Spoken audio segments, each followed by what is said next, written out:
শেষ পর্যন্ত মহাকাশেও। আপনারা কি ভাবেন উনি বোকা? সব থেকে চালাক। উনি বাঙালির সব কিছুতে থাকবেন।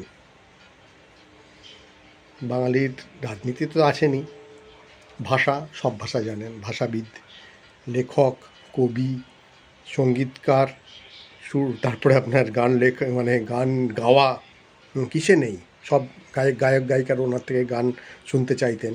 তারপরে আবার খেলাতেও আছে, ফুটবলে শট মারেন। তারপরে এখন মহাকাশে উঠে গেলেন।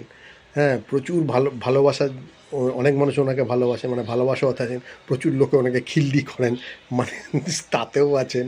এবার মজা যে বাঙালি একটা হিউমার পছন্দ করে, তাতেও উনি থাকবেন, সেটা ছাড়বেন কেন? সেটা তো ঢুকে গেছে। সব লোক ওনাকে নিয়ে হিউমার করেন, ওনাকেই গালি দেন, ওনাকেই ভালোবাসেন, সমস্ত কিছুতে উনি থাকবেন, এটাই ওনার উদ্দেশ্য।